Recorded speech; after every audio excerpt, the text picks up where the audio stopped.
Okay. Okay. Will the meeting of the Planning and Zoning Commission for Wednesday, September 2nd, 2020, please come to order? This evening's meeting will be a virtual Planning and Zoning meeting via the Zoom platform. Our procedures will be as follows. 1, when you first enter the meeting, you will be in the virtual waiting room until the meeting host admits you. 2, please be aware that your camera, if you have one, and your microphone will be muted by the meeting host when you enter the meeting. You can turn on your camera at any time so you can be seen by others when and if you choose to. In order to run an efficient and orderly meeting in this new virtual environment, unless stated otherwise by the meeting chairman during the meeting host will keep everyone other than the commission members muted. You will still be able to hear everything said by the commission members, even if you're muted and or your camera is not on. There will be the opportunity for public comment during public hearings, at which time public participants will be unmuted.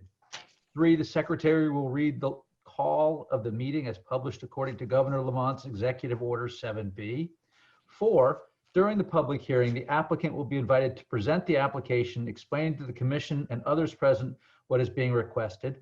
The meeting host will share all related documents on the screen as needed.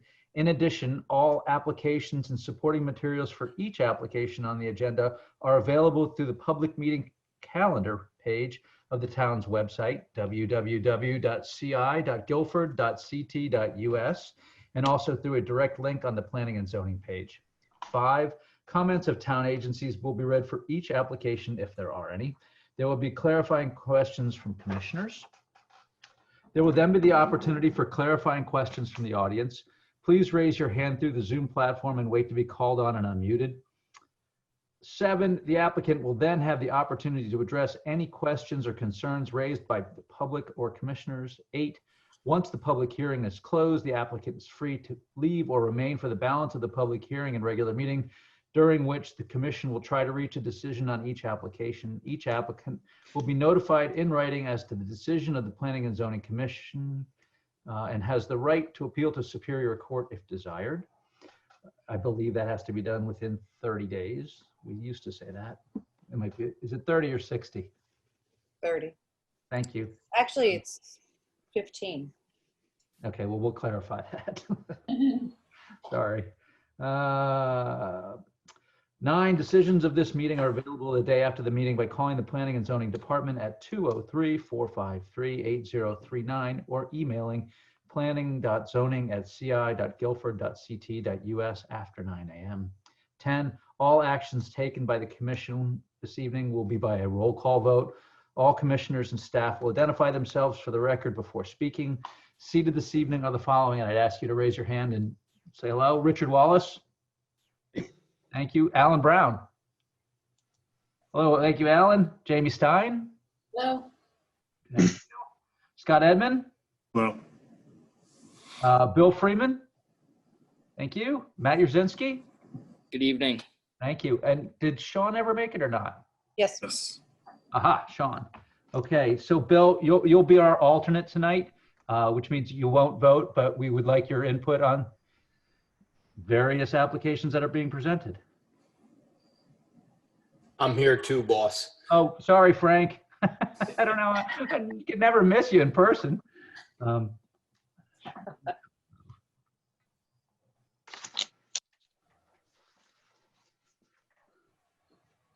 Okay, terrific. Will the secretary now read the legal notice? Notice is hereby given that the Guilford Planning and Zoning Commission will hold a public hearing on September 2nd, 2020. Due to the COVID-19 situation, this meeting will be conducted through a web and phone meeting only. Attendees are advised to not go to the regular community center location because a physical meeting will not take place. See below sign-in information to the Zoom meeting. The meeting ID 96104443864, passcode 679636. The following applications will be heard. Michael Marinese, 595 Mulberry Point Road, map 16, lot 48, zone R5, coastal area management for installation of an at-grade wood patio. Greg Monroe, 111 Whitfield Street, map 32, lot 102, zone R1. Request for zone boundary change from R1 to C1, continued from August 19th, 2020 meeting.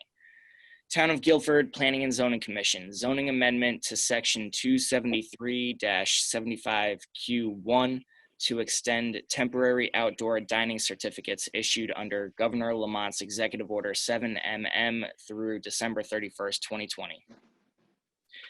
B.W. Bishop and Sons, Inc., 1355 Boston Post Road, map 52, lot 7, zone PV. Special permit request per 273-75Q, section 2A, to request outside music associated with craft cafe permit. Copies of these applications are available for inspection in the Planning and Zoning Office and on the town's website, www.ci.guilford.ct.us. At this hearing, persons may attend by either phone or web connection and shall be heard. Pursuant to the Governor's Executive Order 7B, any materials relevant to matters on the agenda, including but not limited to materials related to specific applications, if applicable, shall be submitted to the agency a minimum of 24 hours prior and posted to the agency's website for public inspection prior to, during, and after the meeting. And any exhibits to be submitted by members of the public shall, to the extent feasible, be submitted to the agency a minimum of 24 hours prior to the meeting and posted to the agency's website for public inspection prior to, during, and after the meeting. All written correspondence shall be submitted to planning.zoning@ci.guilford.ct.us. Documents are available at the Planning and Zoning Office. Dial 203-453-8039 for assistance. In accordance with the Governor's Executive Order 71, this legal notice is being published on the Town of Guilford website, www.ci.guilford.ct.us. Dated at Guilford, Connecticut, this 20th day of August 2020. Phil Johnson, Chairman. Thank you very much. First of the public hearings is Michael Marinis, 595 Mulberry Point Road, map 16, lot 48, zone R5, coastal area management for installation of an at-grade wood patio. Is Mr. Marinis here, and can we unmute him if he is? I do not see him. Well, why don't we move on and we'll come back. Hopefully he can jump in later. Second item on our agenda is Greg Monroe, 111 Whitfield Street, map 32, lot 102, zone R1. CAM and request for zone boundary change from R1 to C1. This was continued from our last meeting of 8/19/20. Is someone here to speak for and on behalf of Greg Monroe? And do we have additional information to be presented? Greg Monroe is here. Good evening. I mean, we don't have any additional information to present tonight. We had the full presentation last time. If there's any other questions, we're certainly here to field them. Okay. Are there any questions from commissioners?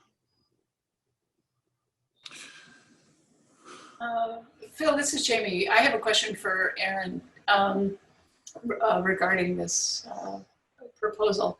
Aaron, do we have a zoning designation specifically for multifamily housing? No, we do not. So this proposal is sort of using let me rephrase. The only way to allow multifamily housing is through a commercial zone? Currently, yes, multifamily is allowed in commercial zones based on density with respect to specific zoning. Okay. Different zones have different densities, whether it's 8 units per acre, 6 units per acre. For example, this is one of the reasons why the applicant is seeking the C1, which is 8 units per acre is the density. Other means would be for multifamily would be through a planned residential development which in itself has some challenges in the regulations to meet areas and densities, minimum lot size as well. So like I believe the applicant had, maybe it was John Matthews, at the last meeting had discussed that this is the only avenue at this point to get that density in. Should the Planning and Zoning Commission entertain at some other point some type of overlay zone that would allow for different density? That's another avenue that has not been entertained by the commission yet. Great, thanks. So I guess I have two follow-up questions to that. One is there a way to get less density other than a C1 designation? So the R1 zone currently allows for a 1 or 2 family development. Okay, so if you want to go more than 2 family and The- up to 8, you would go for C1. Right, so that's the reason the applicant's looking to All right. extend that boundary over the lot to allow more than, because of, at this point, as of right, would be 2 units. Right, great. Unless it was Right, it's subdivided. size. What's that? Unless it was subdivided. Potentially, if it could be subdivided. Great, thank you. And then my last question, sorry, is just George, last meeting, and I think you just referred to it, this planned residential development overlay or a zone? A PRD is a special permit option Okay. to create multifamily developments. So that's not something that the commission would have to include in the zoning amendment. It's something that's already on the books that could be done? It is, yes, the language is something that we are working on and trying to clean up that regulation. It's not necessarily user-friendly per se to get those PRDs, but it's essentially coming in and creating specific zoning for the site. Although I think it is limited Okay, in locations. I see. But it is an existing tool that we have. It is a special permit tool, yes. That would be the only one at this point, unless you did an affordable housing development or an open space subdivision option to get more units. I see. Okay. Again, we're only looking at a property that's 1 acre at this Right. point. So Okay. that limits Right. that ability. Thank you. And the minimum lot size in that zone is what, Aaron, do you know? For an R1 is 10,000 square feet with an 80-foot lot frontage. Greg, as I'm sure you heard at our last meeting, there were some, what I felt were pretty significant concerns expressed by neighbors. One of which was, people moved in and bought their properties expecting to be abutting a residential property. And the proposal to convert it to commercial creates significantly more density and traffic. Do you in any way want to address some of those concerns, or do you want to let your presentation stand as it was? Listen, it's valid concerns. I think at some point, you look at those inner lots and something's going to happen with them over time. And, I think the idea here was just to kind of satisfy a demand that exists to, have a higher density of residential housing, and different types in the downtown area. There's certainly a desire for rentals down there. And, we're looking for an opportunity to do it in a very, aesthetically pleasing way, and one that's kind of indicative of the, I guess you could say, kind of fabric of the surrounding area. But, like has been discussed, there's other methods of doing it, subdivision, that only gets 4 units there. We felt like of all the options, this would probably be the cleanest way and probably be the best way for the area. When you look at, the traffic, yeah, listen, it's, we completely understand that, but, as far as traffic goes, we're trying to kind of redo the parking lot and some other areas there to try to make the traffic flow better than it does today. Because like some people pointed out, there's a concern about the exit onto Whitfield Street from the Whitfield Square building as exists today. And we're looking to try to kind of redesign the flow of the parking lot so it works better in that area. But, you know, I mean, if people were, you know, buying their houses expecting to not see anything there, I mean, I guess it's understandable. You know, I completely hear that. And, you know, there's not much else I can say other than, you know, there's either a route of doing, you know, 8 units here that, you know, I feel like kind of does the town justice, or, you know, if we had to do a different route, it would be, you know, 4 units, 2 different buildings. It just might not be, I feel like, as fluent for that area. Phil? Yes, Sean. I have a question for Greg. You know, we've dealt with this type of situation before. I'm just wondering if Greg or the owner has, you know, reached out directly and talked to the neighbors about this proposed project.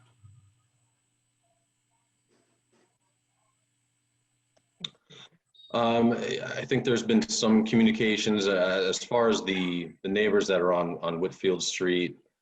You know, we're kind of using this as the forum for open discussion. I'm unsure if Christina's had any further discussions with other neighbors in the area. You know, we're working to just putting this together, you know, having the town hall meeting and having the whole, you know, kind of working the schematics and the sketches in the meantime, so that we could have a kind of a succinct presentation for everyone in this forum. Yeah, my only suggestion is that, you know, we've seen in my short tenure on this commission, we've seen neighbors, you know, have very productive communications between each other and, you know, try to understand what, you know, one is trying to do. And it might be something you could consider depending upon what happens tonight. Sure, absolutely. I'd like to take a look at the map again. Is this lot adjacent to the existing C1 zone? Yeah, it's directly adjacent. Oh, Aaron, do you have, I don't know if you have I'm that. gonna put up the overall location map from Anderson and Associates, so you can. That should work, yeah.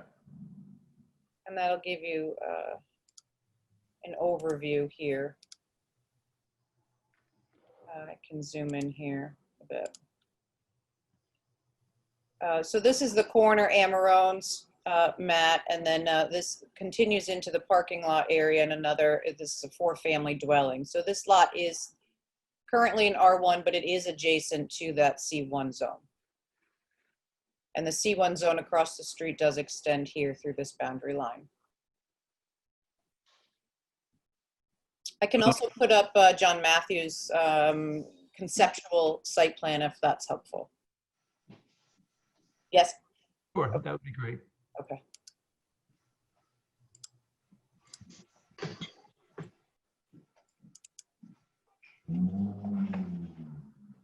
Aaron, this is Scott Edmond. I think the question was raised at the last meeting. Is there any town plan or strategy involved when it comes to the C1 downtown district? Is there anything on the books that we should be having as part of our consideration?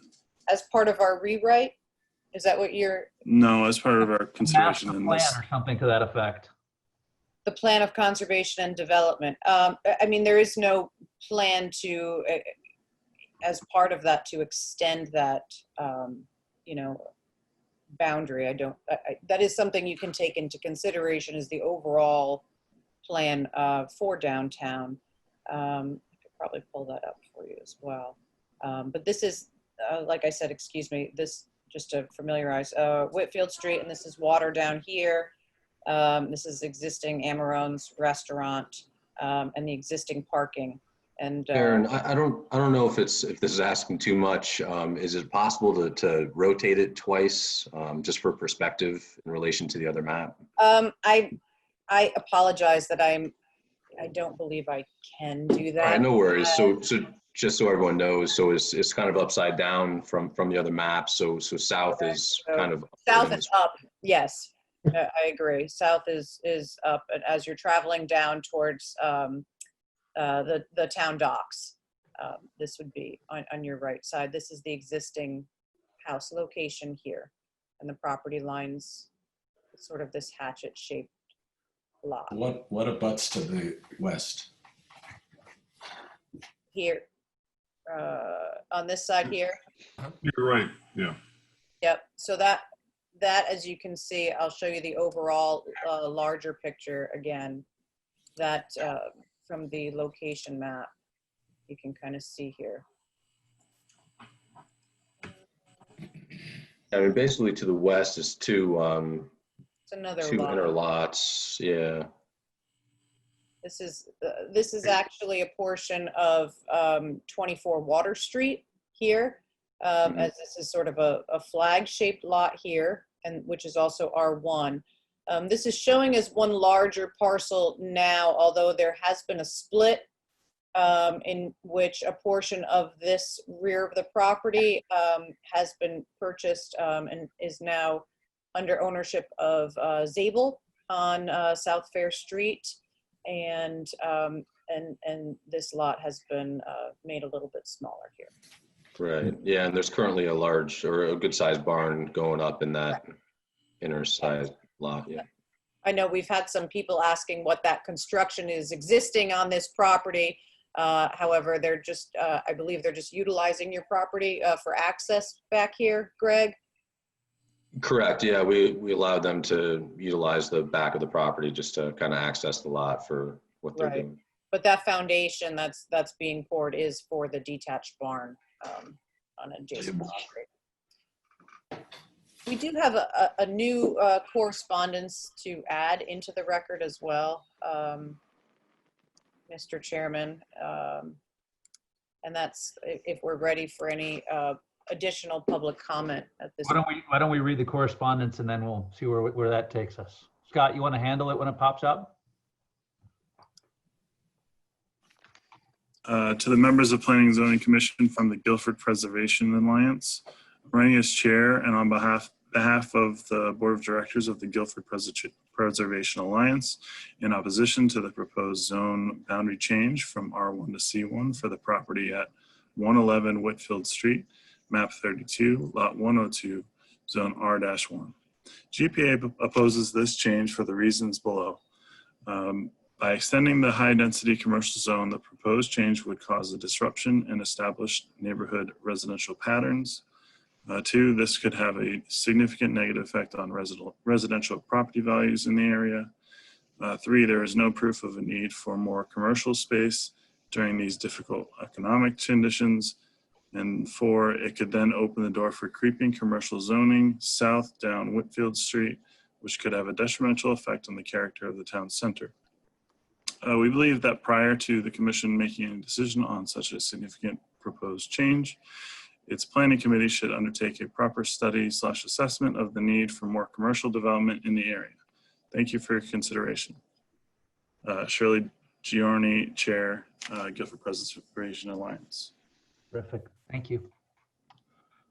Greg, I'll make a comment, and it's that, you know, this process of converting it's kind of a slippery slope in terms of, you know, you brought us forward plans that you're hoping to implement, but once it's converted to commercial, you can by right do a pretty significant number of things that might not be the plan right now. So that it's kind of, as I said to George when he was here, it's kind of putting the cart before the horse, as opposed to having us review an entire application, including the development. And my understanding was that you couldn't make an application for a use that wasn't approved in the zone. So that, again, my concern is, you know, we change this to commercial, it could be any number of things that could potentially be even more impactful that could then be done by right. So, you know, to some degree, you know, it's incumbent upon us to err a little on the side of being cautious, as opposed to, sure, if you just trusted everyone on everything, at some point you're going to get burned. Not saying that would happen or wouldn't happen. I'm just expressing to you the concerns that I have in making a change of this nature without any ability to control what happens afterwards. So. Yeah, and that's I completely understand that. And unfortunately, that's I suppose I guess the difference between our intent and what C1 would allow. I think there's nothing we can do to bridge that gap, and unfortunately, that is a process today, right? In order to, if we wanted to, with the current, I guess P&Z regulations, how they're written. We would have to go through the zone change first and then submit an application later. So just kind of following how it is today, just kind of to speak to that previous letter real quickly about the, disrupting how the current neighborhood is. I mean, as it stands today, we could build something back there, multifamily, it would just be a different density. And I think the concern about values, valid concern, absolutely. Certainly circumstantial, depending on what goes up back there. So again, kind of, hypotheticals, but concerning the other zoning, the other permitted uses for C1, we can certainly understand that. The application here today was because we felt that this was due to a lack of another vehicle. This was probably the easiest way in order to achieve what we're looking to do. So I suppose there's really nothing else I can say about that. Completely understand the point. Okay. Are there any other additional questions from commissioners before I open it up to the public for questions? We're going to ask for questions first, and then we will ask for comments in favor and against. Also, let me ask one question here. There's no way to go around this other than to make it a C1 to get that kind of development currently. Unless requesting, right. Unless it's either a PRD or it was subdivided. A subdivision would get you 2 lots. It sounds like what Greg is saying. Yeah, I think subdivision would give us half the density. 2 units on each lot. Yeah. Does that answer your question, Frank? We're good? Yep. Okay. Richard? Yeah, I'm just looking here for. I got another one for Aaron, Oh boy. Sorry, Eric. but I think I've already answered it to my thoughts. Okay, go ahead. Because what Phil said about putting the cart before the horse, we're not coming in with any plans for this development at all with setbacks, et cetera. Only a conceptual plan. Correct. This application is just for a zoning map amendment, a zone change to extend that C1 commercial zone into this property. It's not a guarantee for any particular development. Is that what you were? Yep, that's what I was getting at. Okay. Are there any additional questions, commissioners? Sorry, Phil, just it's not really a question, it's a follow-up to what Scott had asked about the plan of conservation and development. There are 8 goals listed, and one of the goals is around housing, to encourage development of a diverse housing supply for households with a broad range of incomes, family sizes, and ages.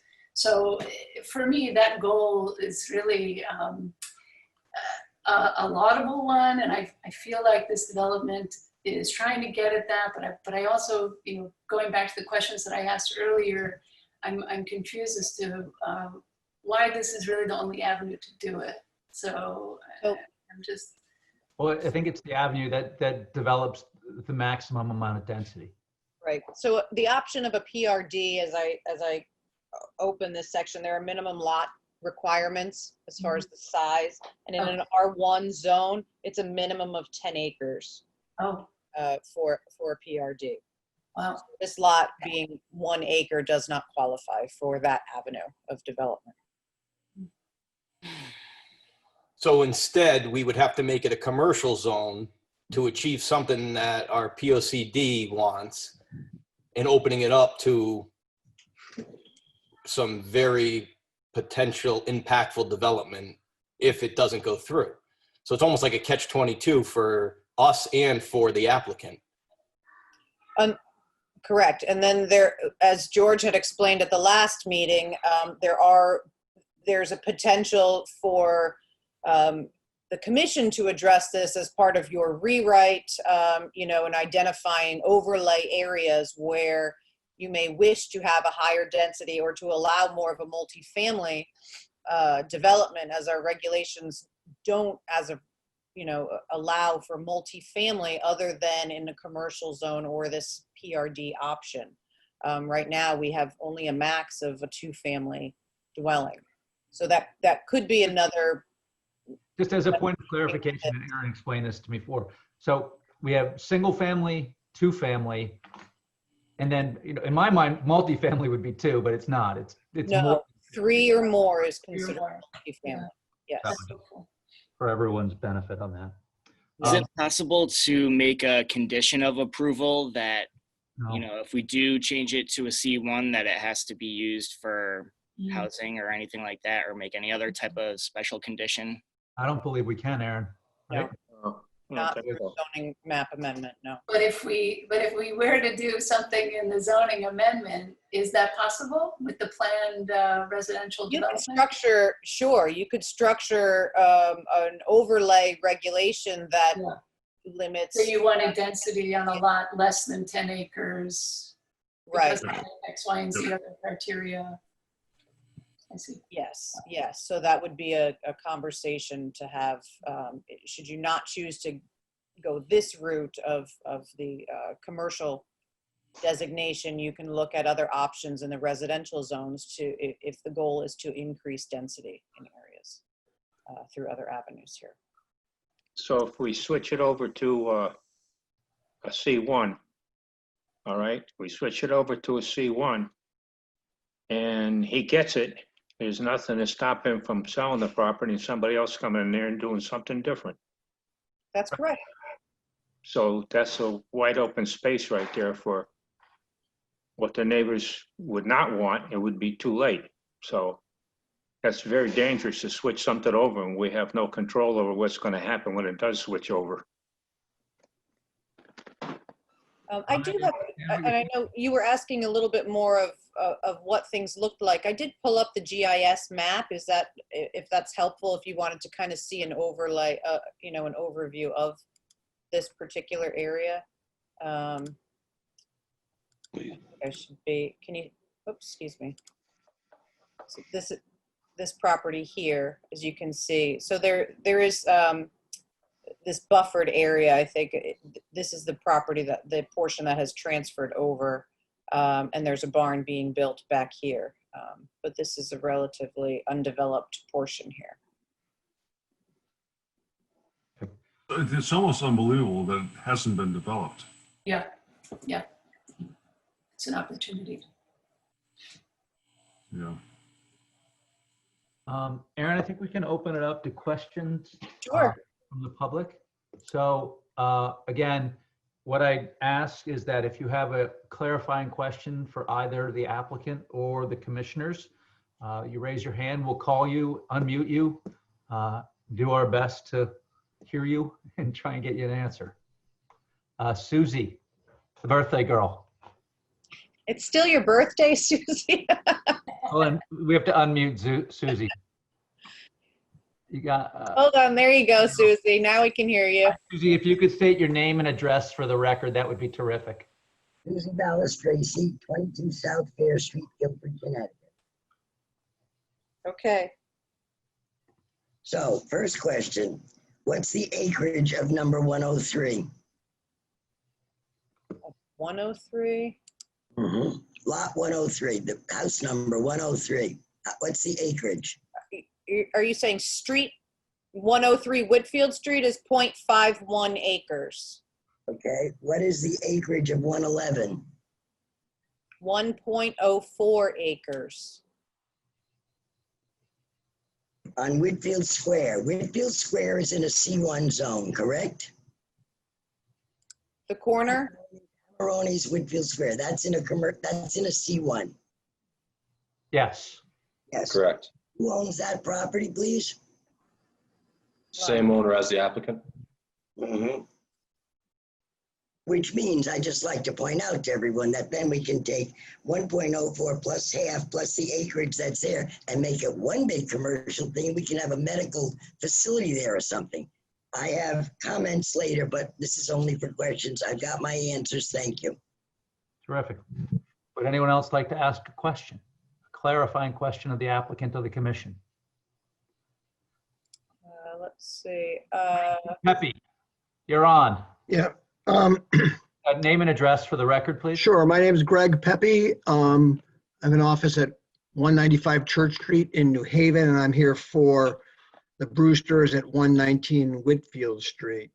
Aaron, can you tell us what the process would be when the commission, on its own initiative, looks to change the zone in a particular district? What kinds of consultations happen when the commission wants to do a zone change? For instance, let's suppose the commission decided that higher density housing was a desirable thing to have in the town, and it was looking for where to best do that. What would the process be to go about looking for properties to change the zone to allow that to happen?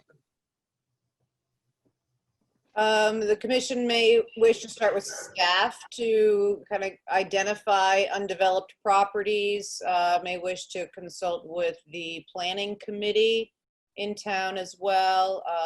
As we had discussed, we are in the process of rewriting our zoning code, and we are working with a consultant, so that could be an option as well.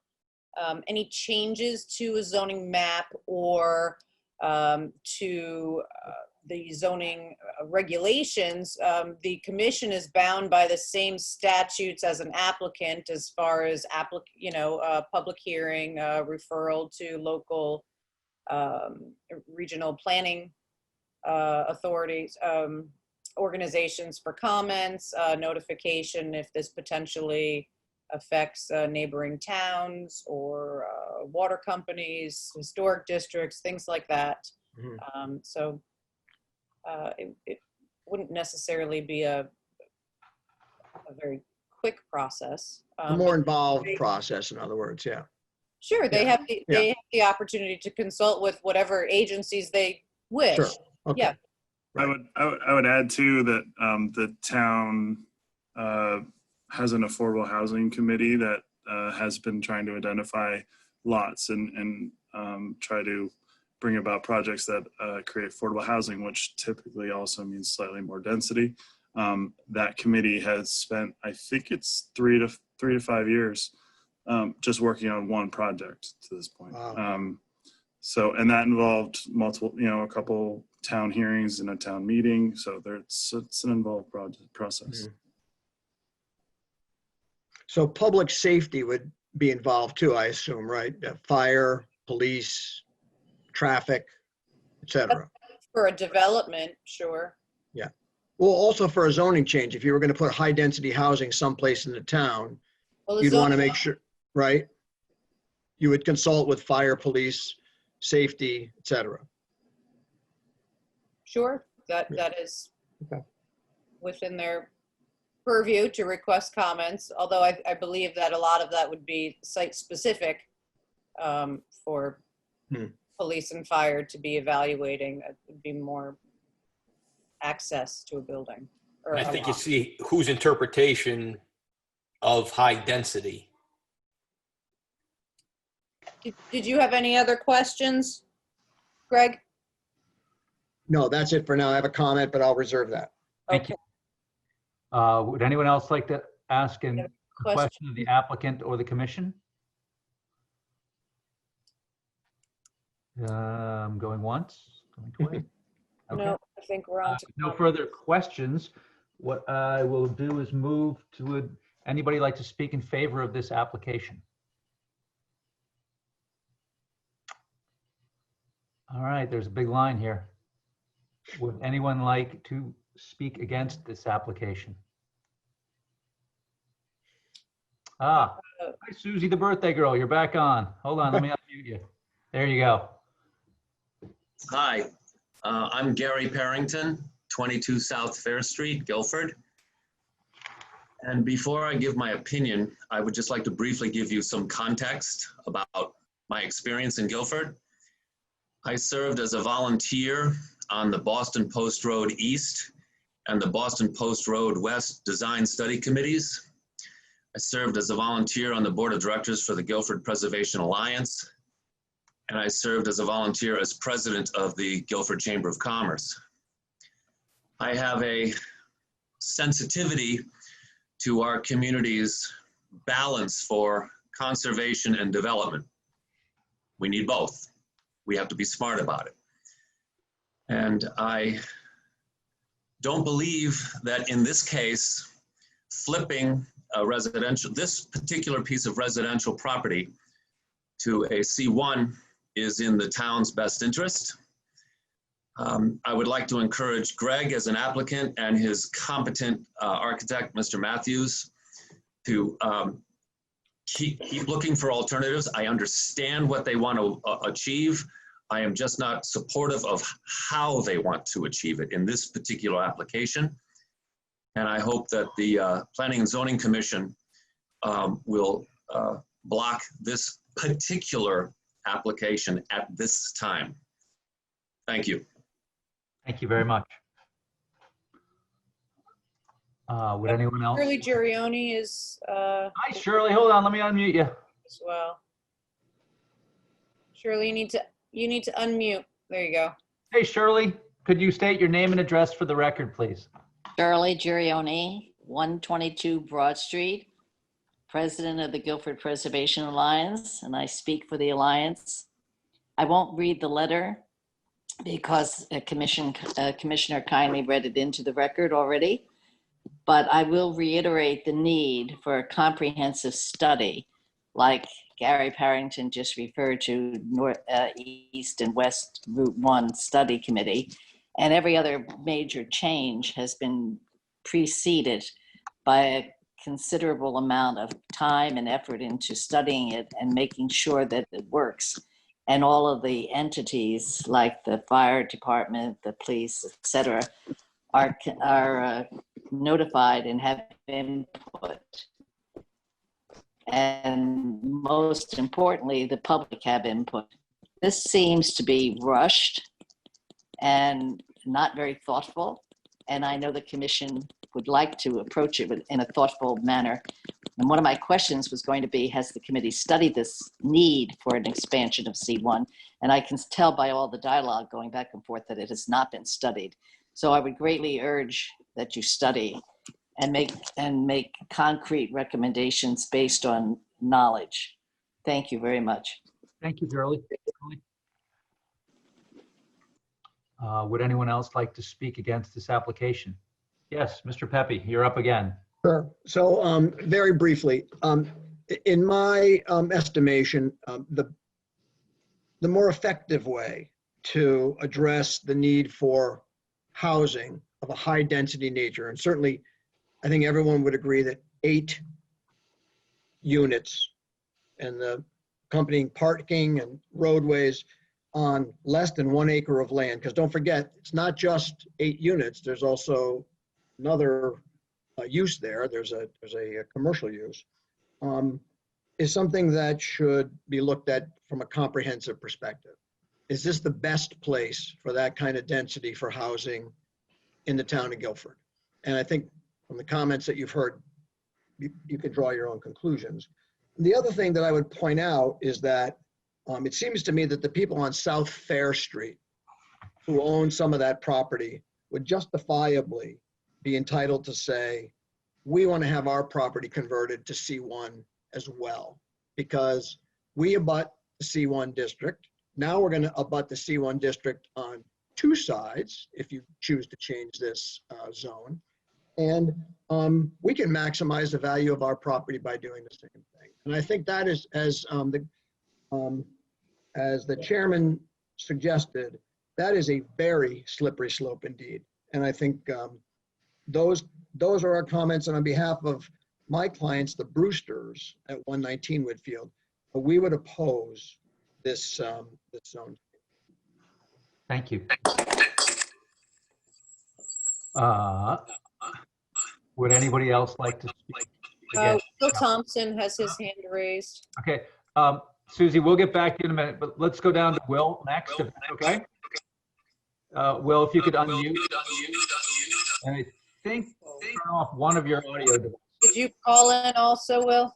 No, I'm not. Okay. We've got quite a bit of reverb here, yeah. Huh. Okay, well, go ahead, Will. Are we still getting reverb? No, you're good now. If you could state your name and address for the record, that would be great. Will Thompson, 28 South Fair Street. I'm opposed to this change. I touched on this in the earlier meeting. We have an R1 zone. It allows two-family housing. The applicant wants to use two-family housing. They could look at developing the lot that way. To go to C1, which is really one of our highest densities, is a profound change to the lot and the fabric of the neighborhood. What I found interesting is the applicant mentioned that it aligns with the fabric of the surrounding area. And if, Aaron, if you were to bring up that GIS plan that you were showing before, it becomes pretty apparent when you look at all the shared rear yards, there's a lot of open space that are part of those residential lots. That would be greatly impacted by this density. It'd be detrimental to that whole feel of the block. It's a pattern that extends on various sides of the green adjacent to the town center. It's a fundamental change. I don't think it's advisable. And to add on to what some of the other speakers have mentioned, has not been studied. It's sort of an ad hoc thing. If you were not near the C1, it'd be called spot zoning. And on some levels it is. So I do not advocate this. I think there's a place for higher density. I don't think this is it. Thank you. Thank you, Will. Thank you, Will. Matthew Hoey, if you could state your name and address for the record, I will unmute. You have to unmute yourself, Matt. Hold on. Thank you, Mr. Chairman. Matt Hoy. I'm coming at this from a couple of perspectives. I will make the disclaimer that someone who has a relationship to my family has just bought a piece of property that abuts this. Mr. Thompson, I have a particular problem with your recent statement. You were the architect for 66 High Street, which dramatically changed the nature of that neighborhood. The second point I want to make is most of you are under the impression that the town of Guilford is under some sort of pressure relative to affordable housing. In fact, there's some legislation in front that is about to probably be deliberated on within the next month in a special session about some of the standards for affordable housing. Any opportunity that we can have, and we're not talking about Section 8 housing. We're talking about 60 to 80% of the median family income in the town of Guilford. So this is an opportunity for this commission to weigh in on whether or not they can affect the targets for affordable housing in our community. I'm done. Thank you, Mr. Hoey. Would anyone else? So I'm going to take that actually as a statement of support. Will has his hand raised, but I just want to make sure that we don't have anybody else who is already. I'm sorry, so who are we looking for? Will has his hand raised. Will Thompson has his hand raised again, Mr. Chairman. If you could unmute, Will, that would be great. We'd recognize you. Will? Yes. So First Selectman Hoey stated that I was the architect for 66 High Street. That's incorrect. Okay. Okay. I stand corrected, Will. I stand corrected. I believe you are employed by some of the folks on 66 High Street. Is that not correct? Or other properties that they have an interest in? I'm involved with a tenant of one of their other properties. Thank you very much. All right. Mr. Pepe, or Attorney Pepe, we'll go back to you. Can I have one more comment? This is not a question about whether there's a need for lower income housing in Guilford. It's a question of where that housing occurs. And I think from the comments, it's pretty abundantly clear that this is not the right place. I'm done. Thank you. Would anyone else like to speak against this, against or for? Mr. Hoey? I need to make sure that we're talking about low income versus affordable housing. This is not low income housing. This is affordable housing, which is somewhere between the 60 and 80% of the Guilford household median income. And I think this proposal addresses that. That is, excuse me, that is one question that I would like Greg to clarify, that it was my impression from the last meeting that this was market rate housing.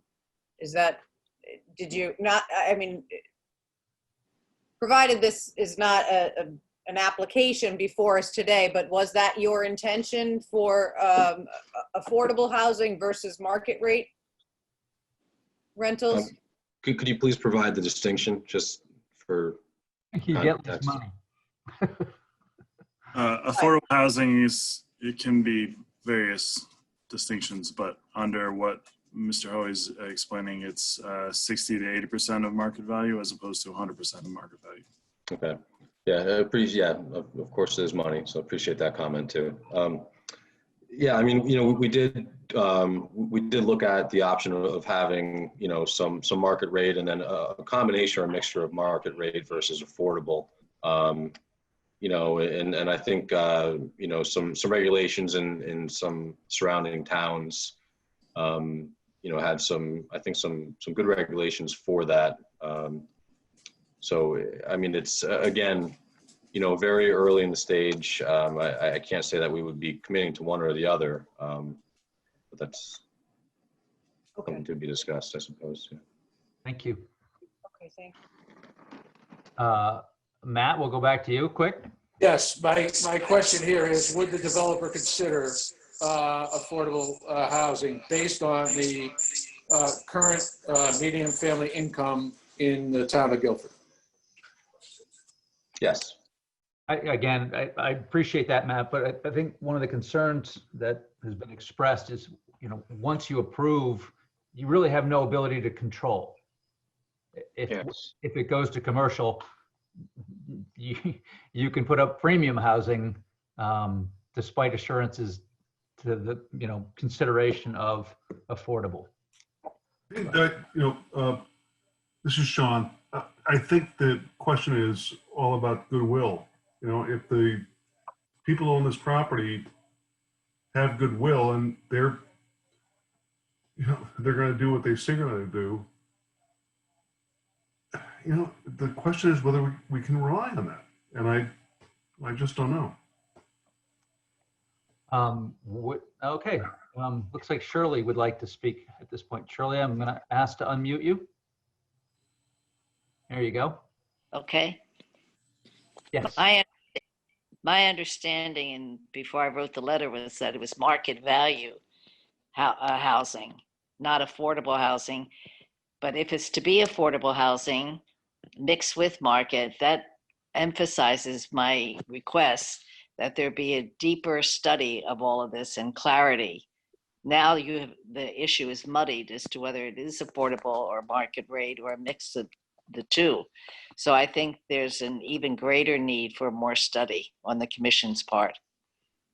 Thank you. Mr. Chairman.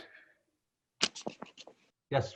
I respect everybody's opinions here, but this seems like it's semantics, because at the end of the day, this isn't necessarily for a development like Sean mentioned. So I think we're kind of just going around in circles because we don't know at the end of the day what a C1. Everybody has good intentions. Something can happen at the end of the day where the property has to be sold or whatever. So I just don't understand why we keep talking about the hypotheticals here. Thank you. Okay. So I'm going to throw it back out just for another last round of would anyone like to speak against this application? And I'd ask again, Susie, there you go. You're back up. Am I unmuted? Yes, you are. Okay. First of all, let's at least ascertain that the application is a change from an R1 to commercial, not what's going to happen on the commercial. It's a change from R1 to commercial.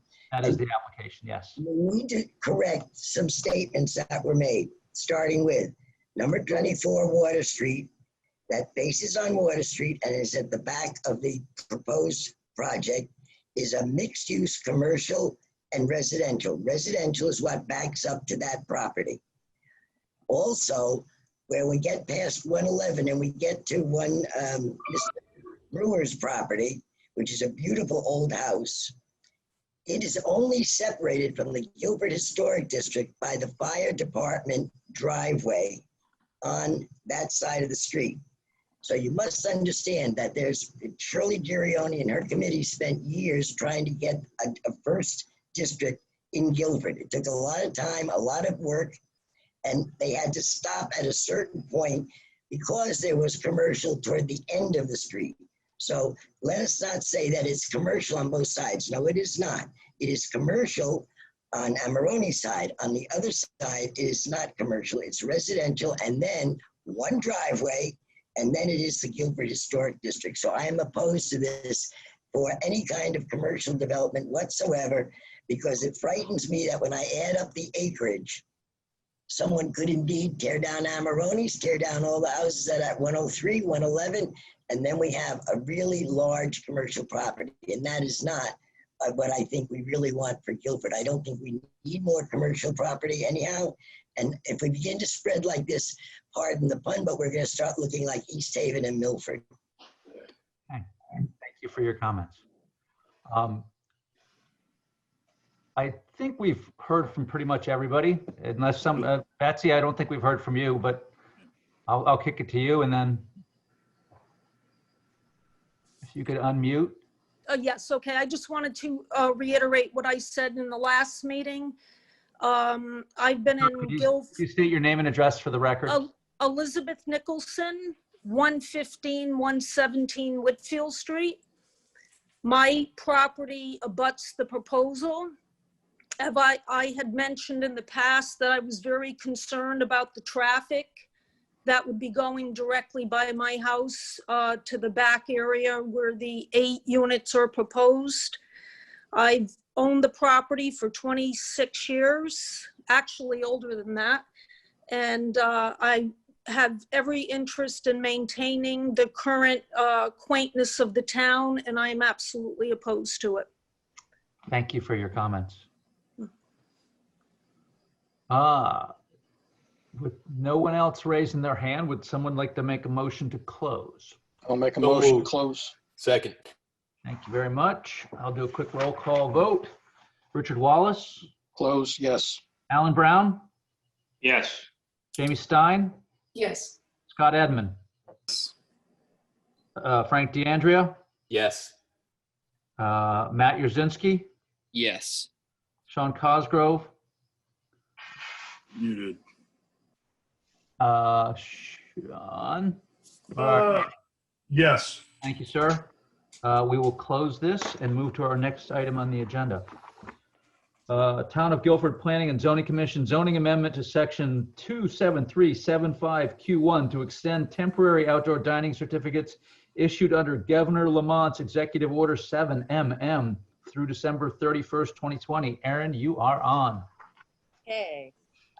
So as many of you are aware, we do allow outside dining by special permit in most of our business zones here. The governor, during our emergency orders and part of phase 2, Executive Order 7MM, the governor has allowed restaurants and retail actually to allow for outdoor use of parking lots and adjacent spaces to expand outdoor dining, and that to be allowed by permit, administratively issued from the zoning enforcement officer. We have had a number of restaurants, roughly 20 or so, that have come through seeking these temporary outdoor dining certificates and have been able to open safely and allow return to business while people can dine outside and be socially distanced. As the governor's emergency order was coming to an end in this upcoming week, we have decided as a staff to recommend to the commission that in good faith to all of our local businesses that we look to extend this through the fall season to allow them to continue outdoor dining even beyond the executive orders. Now, in the amount of time since we've started this and to now, the governor has, one, extended outdoor dining till November 10th. As of now, and outdoor retail uses, these temporary permits are extended, and has just as recently as yesterday extended the emergency order until February of 2021. So this is still allowing our local restaurants to function on an outdoor basis through the end of the year, just with this temporary amendment. By allowing these existing temporary permits to extend, this does not create any legal non-conforming rights or any of that nature. So I've got our draft language here, which I've got quite a bit on my screen here. Hold on one second. Aaron, we could just wait till November, whatever the meeting is before November 10th, and extend it if we so choose, because there's a reasonable possibility that they will extend it further, is there not? It's true.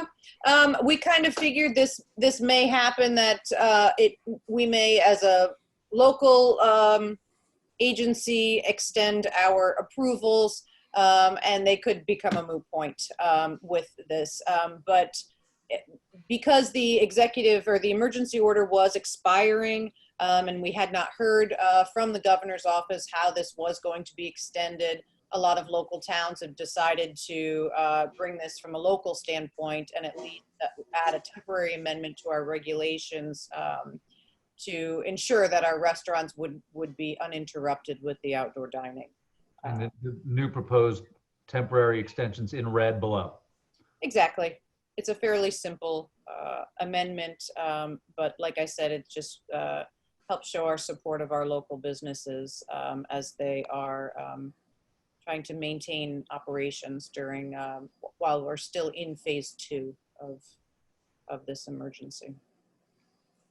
Does anybody have any questions? Why did we add the zoning enforcement action or nuisance complaint? I think that was just as a safety, if we had received any complaints on their outdoor dining, that we would be able to have the right to revoke that and not extend their permit. However, I have not received any complaints regarding any of our temporary outdoor dining setups. Okay. Any questions from commissioners? It is, although, you know, you did say, Phil, that there is necessarily at this point, there is not a rush, as we said, this is extended till November, so that is completely up to you as a commission if you'd prefer to push this off or if you'd like to go through. There is this mandatory continuance at this point in our regulations to require this public hearing to continue to your next meeting of September 16th. But the wish is yours as far as how you'd like to proceed. I have a question. Why do we need an amendment to conform with the state's executive order? So at the time, the order was set to expire. And so how we're doing this right now, the order will, the emergency order was set to expire in September next week. And with that, all executive orders that were issued under the governor. So the only way that we could ensure that our restaurants could continue in this temporary setup would be to amend our local zoning code to protect that temporary use. And some other towns had gone through this process as well, just because we're waiting more or less on the governor's office. That being said, we have gotten some assurances now that the order has been continued. Now, the temporary dining has not necessarily been discussed, and there are many executive orders that haven't been discussed as far as extending our time frame here, such as even our ability to have Zoom meetings, for example. But the outdoor dining is allowed at this point till November 11th under the executive order. Beyond that, should restaurants wish to have tents and even some heaters out there, that was just a staff suggestion. That this amendment's only going to be valid for about 3 weeks or so when it goes into effect from December 11th, and then the I think it's this November. would be was December 31st, or this would be valid from right the end of September through the end of December, to allow our restaurants that have current executive, they have current temporary outdoor dining certificates for dining in parking lots or on grass areas outside, to continue that through the end of the year.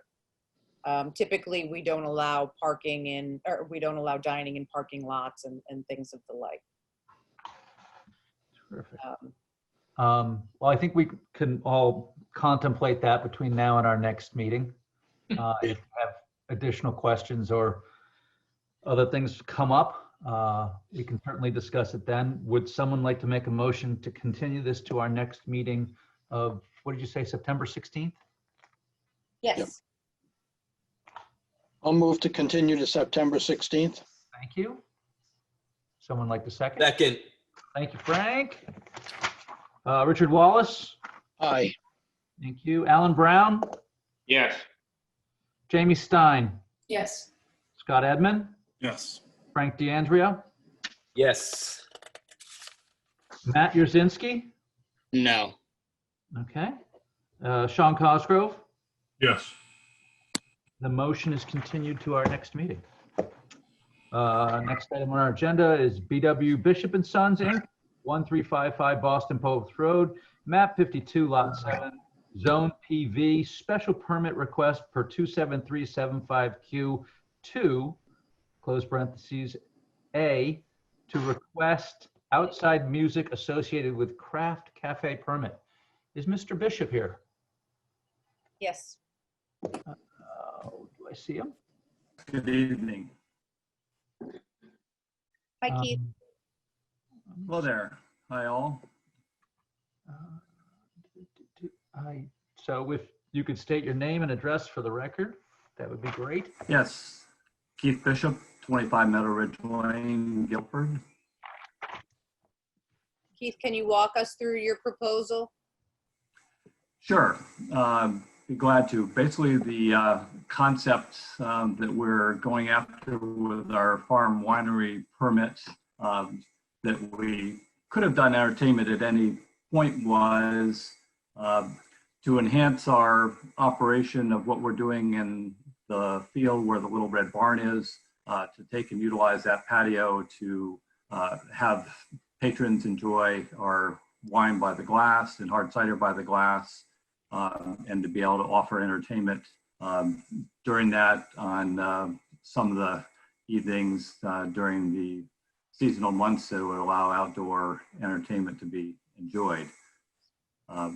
We're on a 52-acre parcel in total, So it's a big site. It's not a typical one where you're looking at for entertainment and restaurant usage and tight quarters in that regard. What you see outlined there in red is the extent of our patio. It would be seasonally changed depending upon what else is going on that we seasonally are doing, from the fall activities to other ones, to not necessarily having a tent outline like it is there all the time, but the existing barn is outlined itself. The new craft cafe permit that we've applied for would add on craft beer from Connecticut brewers to be able to be served at our location, in addition to the Connecticut wines and our own hard cider that we are already authorized to serve. That permit is in process, and we were before the commission a few weeks back to get that signed off on, and we just got our provisional permit to post that today. So Aaron's just scrolled down with the overall siting. The hatched line area is the main farm market building, and it is oriented to the north. So when you go up to the upper end of it, that Aaron's circling right now, that is the barn itself. It's currently configured.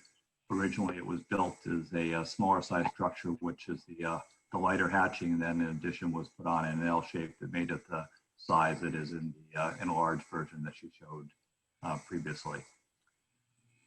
That's the overall scope of what we're looking for. Our permit allows us to be open selling alcohol on the site already until 10 p.m. So our request for entertainment would be until that same hour. We are in no way at this point looking for having entertainment 7 days a week or anywhere near close to that.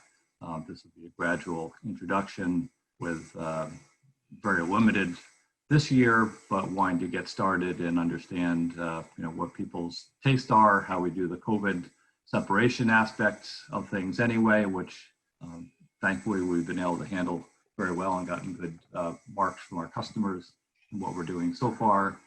So we want to continue that during the fall season, but we're also looking to go the route of what many other farm wineries and venues have done in order to support their ongoing operations, to have varied things that will attract people to both our operation as well as to be a gateway into Guilford, and have people come and do other merchants and nonprofits and museums and what else Guilford has to offer.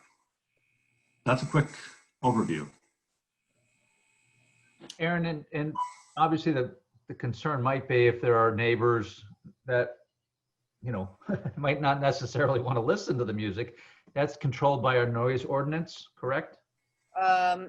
Yes, but that is under one of the reasons why a special permit is required if a property is within 100 feet of a residential dwelling, or residential use, I should say.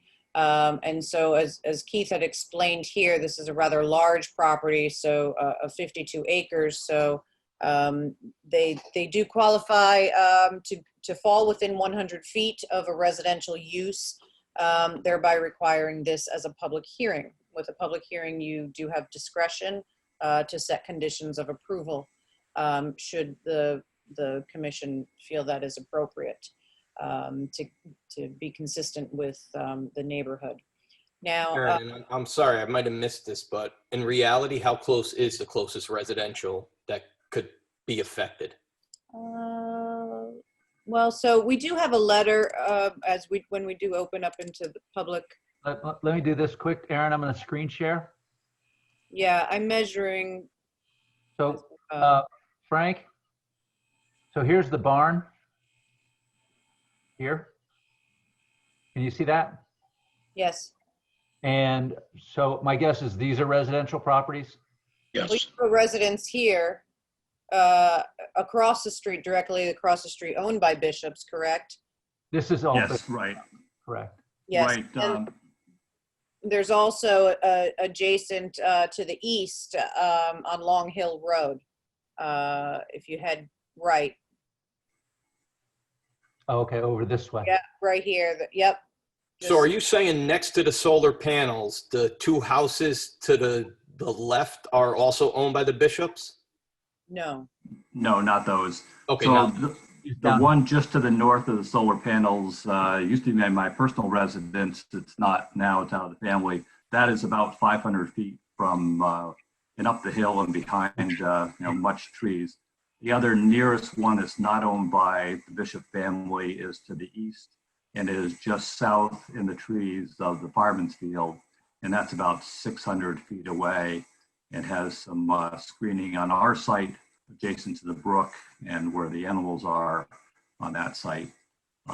21 properties are within the 100-foot review area, according to technicalities what we mailed out. 8 of those are residents, and 4 of those are residences that are not owned by Bishops. 2 of them are up the hill, and then 1 is underneath the hand that Phil's screen is over, and the other one is to the south of the farm markets on the corner of Dunk Rock Road. Got it. All right, I'm gonna stop sharing. Okay. All right. I will, I'm happy to share our letter here.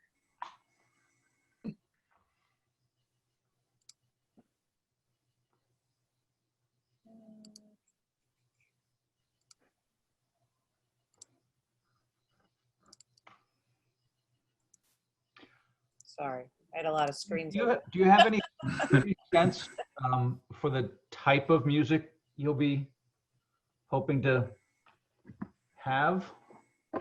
At this point, since it's a brand new venture here, then we're trying to be very open-minded over family-oriented entertainment that we'd have there, despite the alcohol piece of it, that we still want to be family-friendly and very low-key as far as what the alcohol aspect of things are. So acoustic music is definitely one. We've had our Shoreline Wine Festival there for 13 years, just 2 days out of the year over the past 13 years. That has had a little bit of DJ and generally 1 live band each of the days there. The other thing that has occasionally happened, we've let nonprofits use that area for some fundraising, and generally those groups, especially the Apple Pie Robotics group that's had some classic car show things in the early evenings, has had some music that they've had in the backside of the field there. But whether it's DJ, small band, or karaoke potentially, we'd like to be open to have a variety of opportunities there that would attract different people at different times. But this is not looking to be anywhere near every weekend, every single day. We got a lot of things going on the site and limitations of parking, and want to continue to be great neighbors for the town and the people that are close by, and et cetera. Jamie, you want to take this letter? Sure, happy to. Let me make sure I'm not muted. Can you all hear me? Yes.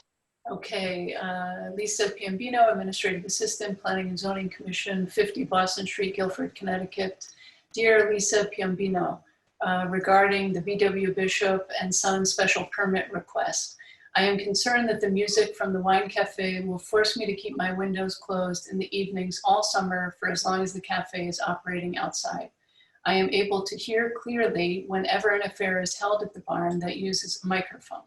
My impression has been that many of these affairs have been to benefit charities or to celebrate a special event. They have all been in the afternoon so that the orchard noise has competition from the traffic, gardening machines, and orchard machines. The evenings in Guilford have always been a peaceful, quiet time. The traffic slows and the heavy trucks and equipment that make the noise are gone, so the evenings are extremely pleasant. I am afraid if this special exception is granted, that until 10 p.m. every night, there will be the annoying sound of music. Please do not misunderstand my concern. I am a music lover. However, when the music is amplified, the various frequencies do not travel equally well, so that no matter how wonderful the music sounds to the people in the wine cafe, what is heard in the adjacent homes will be the annoying sound of the beat of the bass notes. This means no open windows to enjoy the cool night air. My understanding of the town ordinance is that there are no restrictions on the sounds except that they stop at 10 p.m. That means that any type of music/noise is considered acceptable until that time. In closing, I would like to emphasize that this noise pollution will clearly destroy the quiet, peaceful existence that living in Guilford has always provided. Thank you for your consideration. Margaret Azarian, 85 Long Hill Road, Guilford, Connecticut. Thank you.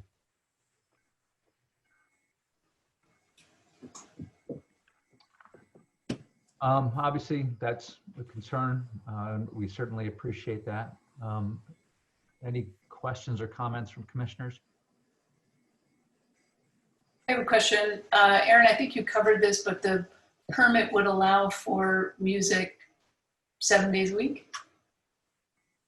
Unless the commission placed some conditions on that, yes. Thank you. So without any conditions, the entertainment would fall under the purview of the noise ordinance. And about how far is that residence from the site? Let's see here. I'll tell you in just a second. And I mean the barn, not the property line. The barn from 85. I'll measure it. Hey, so Keith, this is John. Would you have any objection to a limit on the number of days you could have music? I think at this point, it's hard to tell, what's the, desire and where things fit. As I said, Sean, we're not expecting to have, music 7 days a week, during warm weather events at all. On the other hand, we don't want to be at this point, blocked out without having some hard and fast reasons that is a nuisance or being bad neighbors in that regard. So I would expect it to be primarily weekends that we're, going to have music. That's what most of the other wineries, doing. That's when you get your people to be there to help pay for the entertainment that you're bringing in, because they don't come free. Or that end of it during the week would be generally quieter times, maybe once during the week. Right. So your expectation is to be a weekend venue. Yeah, primarily it's going to be centered around the weekends, but we don't want to get walked in at this point in time to say, okay, it can only be weekends. Yeah, I understand, the concerns and what Mrs. Zarian has expressed in her letter. She is the closest neighbor is about 600 feet. I don't know what is Aaron measuring up exactly, but that was my calculations as far as that of it. So, want to be respectful of those. The other thing that going up Long Hill Road, and I would venture to say, generally speaking, when there is music at the Fireman's Field, then it is more noticeable than anything that we've had. And I see Richard nodding his head, and he's on the other side of the pond, so to speak. Yes. And I wouldn't anticipate we would be having anything of the nature that people, recreationally rent Fireman's Field for to, bring in music, for that location. And my question to Phil?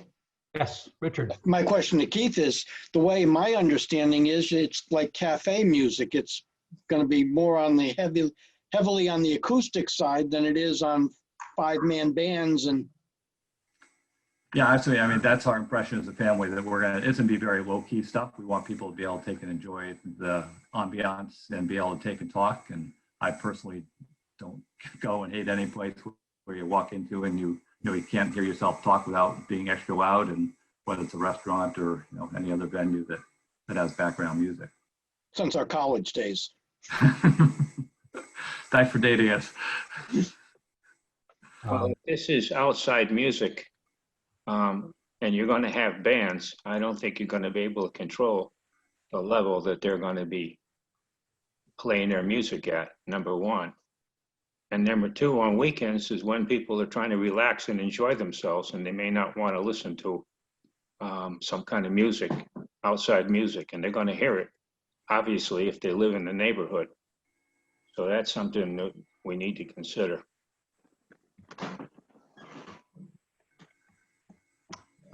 Are there any other questions from commissioners?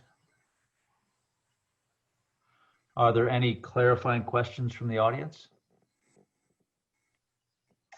I have a clarifying question for Keith is on the liquor license as far as checking your boxes of your types of live entertainment. What are the ones that you are requesting? That was. Yeah, what I would request that would be based upon the approval here was acoustic. I don't have that up right in front of me here, but it's, there's a checkbox for bands, DJ, magician, and karaoke. Those are the ones. We did not check off concerts, adult entertainment. There's one other one that was totally, out of our desire to be having as well. Okay. Thank you. Yep, you're welcome. Yeah, hold on. Go ahead. Yes. Sorry, Susie, you're up. It's Gary Parrington, 22 South Fair Street. I want to make a clarification on a comment. I have been a professional percussionist for 45 years, and I would like to state emphatically that Keith and his management will have absolute control when they hire a band or a soloist or a duo or a trio. The people who pay the musicians has total control over their volume. And it is not a run amok, it is not a train wreck. It's, I have faith that under the total concept that the bishops want to put together here, they will bring in the kind of music that is appropriate for this particular venue. And thank you for listening. Thank you. Would anyone like to speak in favor of this application? Would anyone like to speak against this application? Keith, as you know, we have a provision for 2 meetings for a special permit. I think there's a couple of questions I think we would like to get potentially some answers for. So my opinion would be to continue this to our next meeting of 9/16, correct, Aaron? That is our next meeting. Unless commissioners feel otherwise, I'm happy to listen.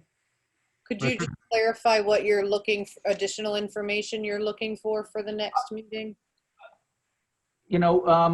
I guess, starting at 7 days a week for allowing music seems like a lot to me.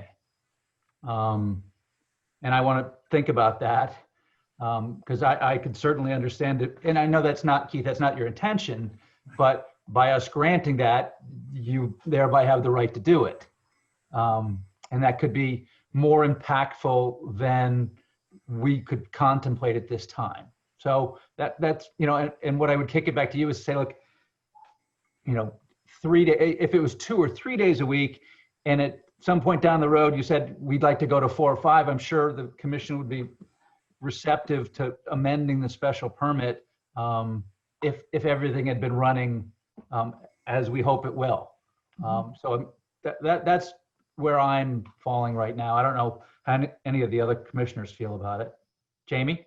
Yeah, Aaron, I'd like to know if there's any sort of legal issue or any precedent for putting some sort of twilight or revisiting, very similar to what we did with the Guilford Fairgrounds on a special permit.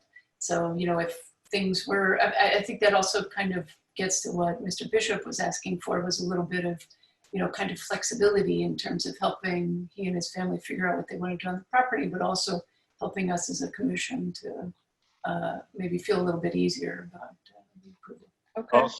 Also said was he didn't want to get locked into any particular time on what kind of music and what days he was going to have it and that state of the condition. The other thing is that no matter what on the music he plays. If he's playing it on weekends, especially, that's when people are home. That's when they want to relax on their porch. And that has to be taken into consideration. We got to think of the neighbors. The neighbors is probably the most expensive thing they've ever bought in the house by buying their house. And they live there. It's their life. And we got to think about them. Thank you. And just to be clear, the only reason why this is even going public is because of the size of the lot. But it's really none of these fall within the 100 feet. Is that correct? Of the building. Correct. That is correct. Would someone like to make a motion to continue? Nope, Nope, hold on one second. Richard, go ahead. I just would like to ask one question to Keith. Would he be amenable to like a 4-day limit? Yeah, I think I talked about it with my daughters, who are the ones who are going to be carrying out the execution, the next generation going forward here. But reasonable limitations that still give us flexibility would be glad to consider. And as Bill said, if we found that we were then doing so well that we wanted to expand it, more, we can always come back to add on to the time frame too. Okay. So let's, we'll have you contemplate that and chat with your daughter, and then we will see you on the 16th if that's, someone wants to make a motion to continue. Second. Alan seconds. I'll do a quick roll call vote. Sorry, Richard Wallace, Yes. Alan Brown, Yes. Jamie Stein, Yes. Scott Edmund, Yes. Frank DeAndrea, Yes. Matt Yurzinski, Yes. Don Cosgrove. Yes. I will also. Thank you very much, Keith. I appreciate all your help and cooperation on this. We'll go Michael Marianis. Thank you. Thank you. I don't, Phil, I don't see a representative from 595 Mulberry Point here. What I would request is that and an opportunity to get our applicant here to at least present the application on the record would be to open this public hearing and make a motion to continue that to the 16th to give Michael an opportunity to join us. I'm not sure what. Sure. Would someone like to make a motion? Well, we already opened it, so would someone like to make a motion to table this or continue it, Aaron? Continue. Would someone like to make a motion to continue this? So moved. Thank you very much. Second. Richard Wallace, Yes. Alan Brown, Yes. Jamie Stein, Yes. Scott Edmund, Yes. Frank DeAndrea, Yep. Matt Yurzinski. No. Okay. Sean Cosgrove. Yes. I will also have this continued and we will hear them. Very good. We are at the end of our public hearings. So now we move to deliberation of public hearings, and Greg Monroe, 111 Whitfield Street, map 32, lot 102, zone R1. This is the request for the boundary zone change. I don't think I have to remind you of that. So I'm going to kick it back to the commissioners. I want to get your feelings on it. I'll state mine as well. We can either act on this evening or we can continue it. But personally, I'm comfortable, I think, acting on this, but I want to hear from you. So I'll just go down the line. Richard, how are you feeling about it? I feel we should act on it tonight. Kicking it down the line is not going to give us anything more than we already have. Mm-hmm. I think we've got enough information to base a decision tonight. Okay, and how do you feel about the application and the zone change? Well, I go back with Gary Parrington a long way. We were on EDC together. It's a gateway. I like to balance development with the town character. I'm wondering whether that's really Margaret Zarian or not. I was trying to He's mute. Got him. Got him. And oh, I'm on mute. No, Oh, now, you're- now you are. Okay. I'm with Gary on this. Gary Parrington and I served on EDC for a number of years also, and we're interested in the balance of commercial plus residential and character But I just feel that this is not something that's in the spot that we can do it. And crawling the zone, blurring the lines is. And it's a big change. Alan, how are you feeling? What are your thoughts? Well, I tend to, again, fall in line with the people that live in the area. They're the ones that we have to respond to. Gotcha. Apologize for the fact I understand that the man has the property. He wants to do what he can get the most out of the property. God bless him for doing that. But we have to think about the people in the neighborhood. Changing it to a C1 with no guarantee of what's going to happen. He could end up deciding it was just too much money to change it and sell it to somebody else, and he could put in a hot dog stand there. You know, so we have no control over that. So we have no control over it. Once we give a okay, we then give him the option to do what he wants, as far as he has to still go through all the regular chain of command, but I mean, he still has the right to do what he wants with it. And I have to look out for the people in the neighborhood. So I'm leaning in that direction. Got it. Amy, how you feeling? Yeah, thanks, Phil. You know, I think after all the deliberation, it's a little sad to me that we don't have the vehicle to enact what I think is something that is a goal of the Plan of Conservation and Development, increasing the diversity of housing. You know, I think culturally, we're in a time right now where we're starting to look at kind of disparities that exist within our culture. And I think Guilford is a wonderful place to raise a family. It has amazing public resources, amazing public education, the green being one of those amazing resources. I am a pro sort of density person, but unfortunately, I just feel a little like we're not giving affordable housing, the development of high density 8 units, affordable housing, enough teeth. You know, we're sort of, this conversation to me has brought me to this space where I just don't think we have a real plan or a real approach to creating that type of housing, or a vehicle, which I think might be this planned development, residential zoning overlay. So, you know, I'd like the commission to consider in what we're doing with the zoning amendment to really think surgically about how we can create a vehicle for something like what this property owner is saying that they want to do. I mean, I agree with Sean, we're sort of relying on some goodwill now. And I don't think the change to commercial gets us what I think many of us are seeking. So that's kind of how I'm feeling. Thank you. Scott? I want to echo what Jamie has to say. I would also add to that, mention that, you know, we're talking about commercial potentially as well. And I don't think, you know, I want to try to make sure that we are looking out for commercial in the town as well.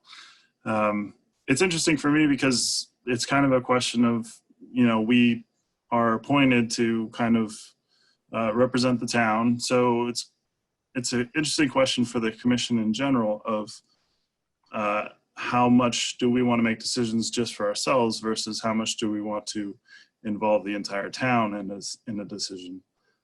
Certainly we have this town, you know, this opportunity for public comment. So they're being involved in that respect, but where do we make the decision of what's an issue that needs to potentially be talked about in terms of a PRD, or talked about in terms of what's the strategy for both conservation and development when it comes to the downtown area. So for me, that's kind of the real struggle with this one. Gotcha. Thank you. Matt Jarzynski.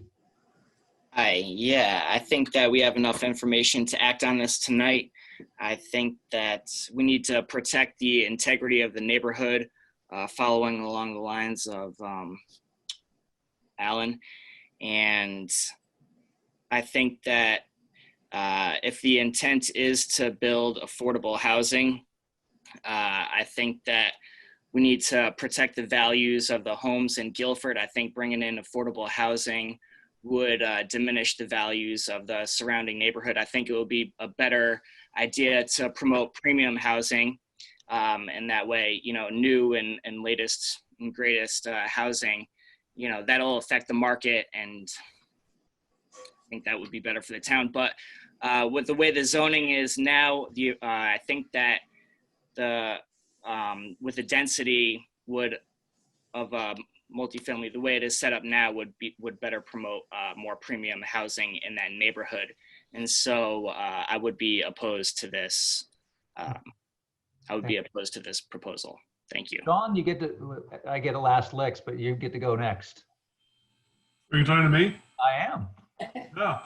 Well, I'm actually heartened by the, it's not uniformity, but the, the spirit of what I'm hearing and from the commissioners. And, I like the idea of, revitalizing, not that it needs it so much, but revitalizing the downtown. But I am concerned about the neighbors' concerns. And I do echo what Alan and Jamie have said.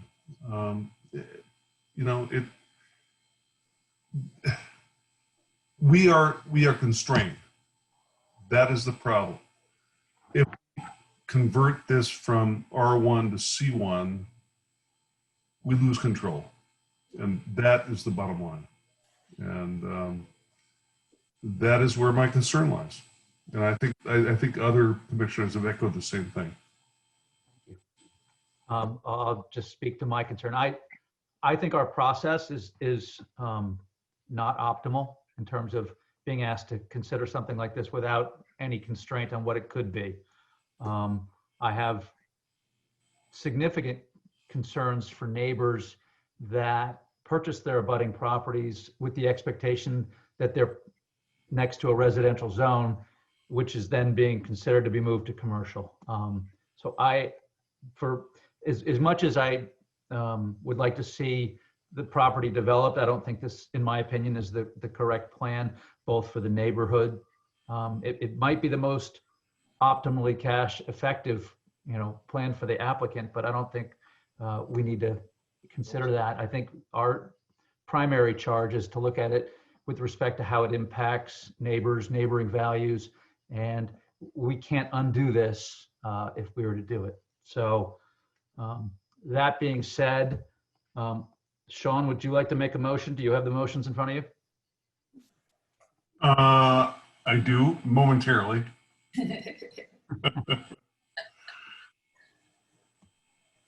Let me see. Which one is it? My guess is it's the second one. Monroe. Yeah, I got it right here.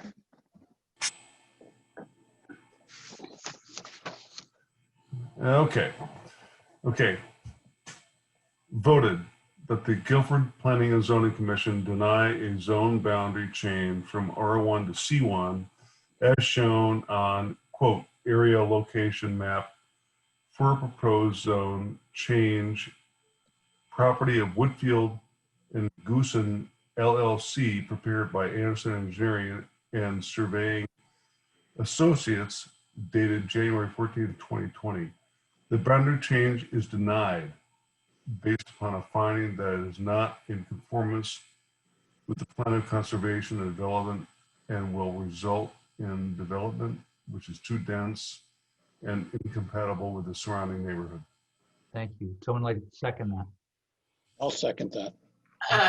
I'm sorry, Phil. Can I just interject? I don't know. I'm totally going off protocol here, but I don't agree with that second sentence. I actually think that it goes beyond the change from R1 to C1 and talks about what is being proposed for development there, which is I mean we've talked about that a lot, but it's not actually what we're voting on. I'm not sure that we shouldn't be talking about. We can't talk about the nature of development. We could change it to say that we don't need the negatively impactful upon abutting neighbors. Would that work, Aaron? Yes. Or that it's not in conformance with the plan of. I think it's actually in conformance with the plan of conservation and development. I mean, that's the tricky part. I mean,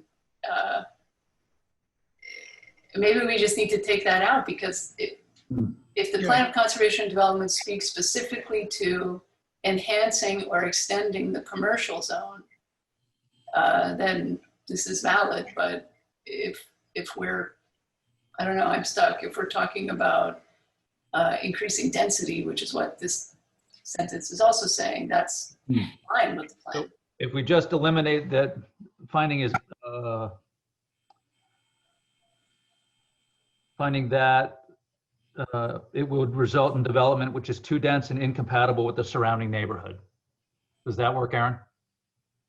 You can incorporate, sure, you can incorporate all of your comments here into that, you know, the intent of your comments here as far as the potential commercial uses. I don't think I. So what I'm scratching then is, quote, it would be nice if I don't see a problem with this. did the language of that. The problem is the motion is hypothetical, and the language you're putting in is hypothetical because there is no proposed development. Right. That's right, Frank. Yeah. Right. That's the point.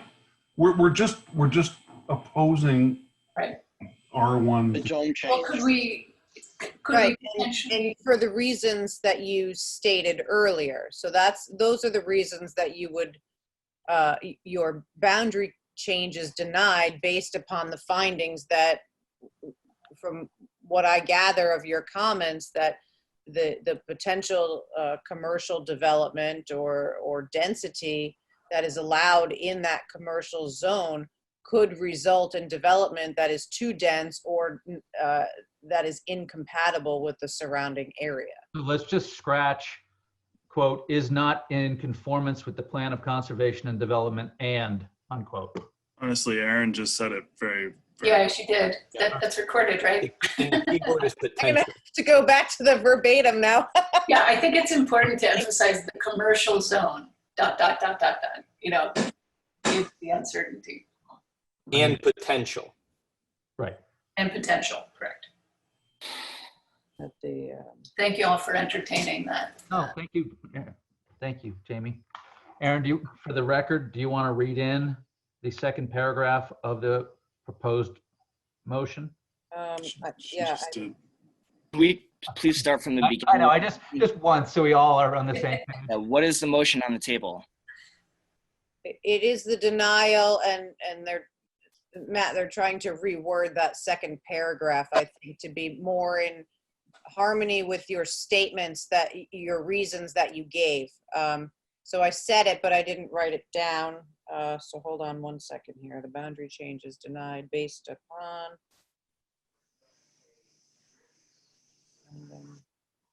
That potential commercial development will result or could result. The potential. The commercial zoning has a potential to. Well, you could say Commercial development or residential density allowed in the zone. it could. I'm going to object. I am going to object. Has anybody looked at what the legislature has proposed, is contemplating relative to zoning change and exclusivity just like this? Aaron, over. I have shared that information. We have a motion on the table. I'm sorry, Matt. I'm sorry, I am out of order, but please be considerate of what the legislature is contemplating right now. Okay. Well, so,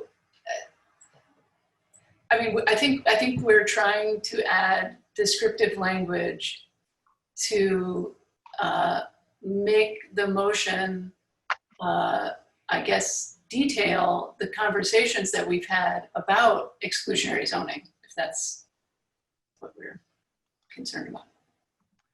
I agree, and thank you very much for trying to get it to that point. We are dangerously, some of the language I'm hearing here is dangerously Yes, agreed. the edges of exactly what we're not supposed to be doing, which is being exclusive and prohibitive. I think, Well, I'm sorry to do this, Matt. And I am out of, comments, I am out of order. but Absolutely the right. public hearing, this is really restricted to conversation for I commission. think I'm an ex officio member of every board in town, Phil. Okay.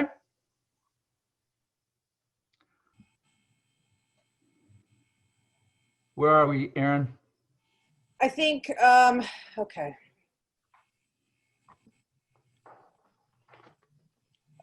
From what I'm gathering from your comments during deliberation as a commission is that you are finding challenge in implementing a greater density than what may be permitted in an R1 zone, but are struggling with the vehicle and the way of allowing some other density, perhaps that may be in harmony with the POCD, but or my thoughts are that you're looking for a different avenue to try to A different vehicle, yeah. a different vehicle to allow a residential density, or perhaps and I think I would say that this proposal as put forward does not, give up, in my opinion, it doesn't give us we have no control over it. And it's extremely impactful upon neighbors, or at least it could be. And that's, I think it's been reflected by multiple people. We just need to come up with the wording. I think another option is that you don't necessarily have to vote tonight, and that you have multiple comments as far as deliberation here, where staff can take this deliberation and your feedback, and we can work to draft a potential motion based along what you're looking for, and perhaps, I want to do it once. From our legal department as well, and be able to bring that back to you. As a public hearing has closed, you do have 65 days to deliberate on an application, and perhaps maybe that's the best way, as opposed to rushing and trying to formulate your words here. We had a motion and we had a second, so would someone like to withdraw their motion or second? I'll make a motion to withdraw. Thank you. Would someone like to make a motion to continue? We've closed. So would we continue, Aaron? Can continue. We can put this on the agenda for the next meeting for further discussion. Okay. And deliberation. One point of this, that if anybody's voting on it, they've had to be at both public hearings or watch the tapes or YouTube presentation. So I would like to make a motion to continue this to our September 16th meeting. So moved. Someone else? Second on the deliberation. Thank you. Yes. That's correct. The public hearing is closed. Right. So Richard Wallace. Aye. Alan Brown. Aye. Thank you, sir. Jamie Stein. Yes. Scott Edmund. Yes. Frank DeAndrea. Yes. Matt Yurzinski. No. I knew that was coming. Sean Cosgrove. Aye. And I will also vote to move this to our next meeting. Okay. Well, hopefully we can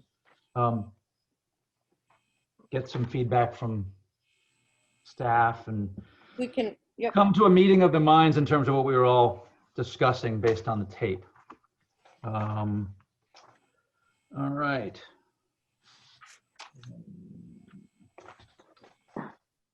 Where are we now? We're under pending application. Applications, Mark Knapp, 94 Great Harbor Road, map 7, lot 7, zone RS1, special permit, coastal area management, built a new home on less than 10,000 square feet, public hearing open and continued at 10/7. I'm just gonna do all these and then we can vote to receive, I guess, or to continue. Those are already motioned, right. Is this really just for public knowledge? That's just for you to keep current on what's pending and upcoming. Okay. One that we do need, that the applicant requesting to table is the Park and Rec Commission, the pickleball courts, as they do require inland wetlands approval, and that would not happen until the middle of October. So they're hoping to have Richard, do you want to action make on 21st. so the Town of Guilford Park and Recreation Commission, 1350 Durham Road, map 97, lot 1D, zone R5, site plan application for construction of pickleball courts tabled to 9/16, request to table at 10/21/20. So moved. Thank you. Do we have a second? Second. Richard Wallace, Aye. Alan Brown, Aye. Jamie Stein, Yes. Scott Edmund, Yes. Frank DeAndrea, Yes. Matt Yurzinski, Yes. Sean Cosgrove. Yes. I will also vote to move that. The other items are Barb and Jeff Chupp. That's an addition on a lot less than 10,000 square feet. New applications, Guilford, Texaco, receive and set public hearing for 9/16. Mark Pender, 67 Golden Hill Drive, receive and set public hearing for 9/16. And 117 Seaside Ave, Brenda and Gary Nuttall. That's a DE permitted dock and walkway out to their dock. Receive and set public hearing for 10/7/20. Someone like to? So moved. Thank you very much. Second. Thank you very much. Aye. Richard Wallace, Aye. Alan Brown, Yes. Jamie Stein, Yes. Scott Edmund, Yes. Frank DeAndrea, Yes. Matt Yurzinski, Yes. Sean Cosgrove. To say aye. There you go. And I will also say aye. Other commission business. We have a referral from the town, a mandatory referral, do we not? Yes. And this was the acceptance of the parcel on Peddlers, correct? Yes, this is a subdivision that was approved by the commission with a set-aside conservation easement. The Board of Selectmen have acted to recommend accepting this conservation easement. And now it's before you as a mandatory referral under 8-20. Okay, so do we vote to accept it? Yes. Okay, would someone like to make a motion to accept this parcel on behalf of the town of Guilford? Favorable. Mandatory referral from the selectmen. So moved. Thank you, sir. Second. Thank you. Richard Wallace, Yes. Alan Brown, Yes. Amy Stein, Yes. Scott Edmund, Yes. Frank DeAndrea, Yes. Matt Yurzinski, Yes. Sean Cosgrove. Aye. We shall have a new piece of property. I will also vote aye. Thank you.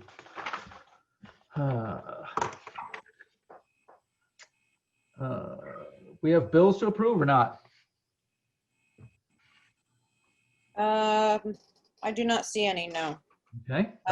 Just minutes from the 8/19 meeting. I did have a chance to review them and they appear to be substantially correct. Would someone like to make a motion to approve? Mr. Chairman, I have one comment. Okay. I'm not the vice president, I'm the vice chair. Oh. Okay.